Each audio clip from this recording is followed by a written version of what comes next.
Australian politics has seen high-profile athletes win seats before, but Liesl Tesch is the first parliamentarian to have earned gold medals at the Paralympics. She's represented the country dozens of times in sailing and basketball, and is also a former school teacher. I thought I'd really miss teaching, but in actual fact I'm now working with a bunch of students that I've taught who are now young adults living in our community who know what my values are and know what I stand for and want to be part of the journey to social change in our community. Now she's the Labor member for Gosford after winning a by-election in April. It was previously the state's most marginal seat, but now the party holds it by 12%. Liesl Tesch says there are some similarities with athletics and politics. And the camaraderie of working together as a team and looking for the best possible ways to win, I suppose is the way to look at it. In her maiden speech on May 11th, Liesl Tesch said that she will be working towards improving access at Parliament House for people with disabilities.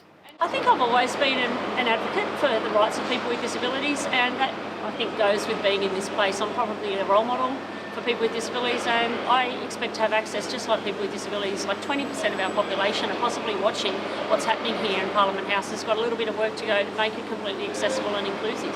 Liesl Tesch's lead up to the by-election wasn't incident-free. State opposition leader Luke Foley had to publicly defend nominating Tesch as a captain's pick over other longer-serving party members. Election analysts also said at the time that the swing wasn't just about Tesch as a candidate, it was partly due to voters' unhappiness with the Liberal Party cutting funding to TAFE and amalgamating councils.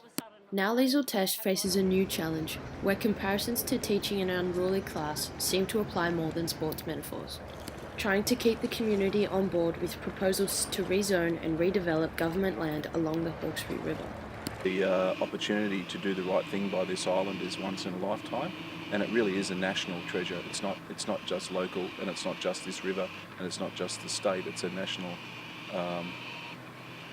symbolic place that can be meaningful for everyone in the future, so hopefully they'll get it right.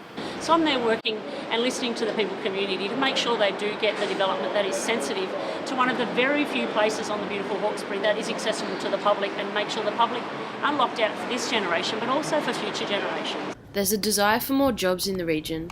The current youth unemployment rate in Gosford is around 17%, but at the heart of the matter is Peat Island, which was recognised as a significant site by the National Trust in April. An asylum for inebriates was built on there in 1890, and it acted as a mental health institution out of sight of Sydneysiders. A 1983 report recommended that the institution close down, but it continued operating until 2010. It's now mostly inaccessible to the public.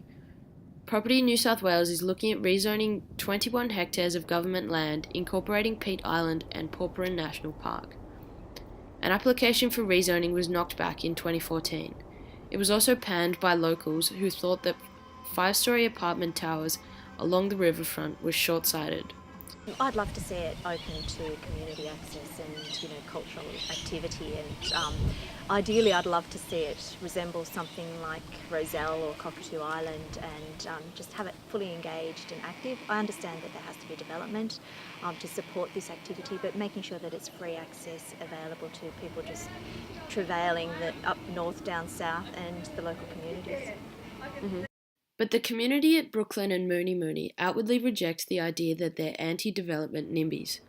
4 separate sources that Flux spoke to said they believe people would support a plan that keeps public land accessible to the public rather than private residents. Would you be confident that a private company would listen to community concerns? No, not at all. I think the evidence is throughout the Hornsby Shire, where historic heritage buildings have been knocked over to put in place high-rise buildings with questionable design.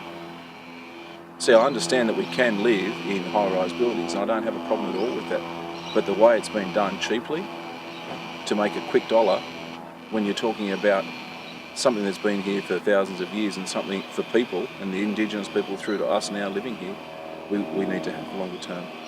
The latest rezoning application has fewer apartments, and none on Peat Island, which would have heritage buildings and a cafe. The state government says it will continue community consultation and that it may seek expressions of interest from developers next year.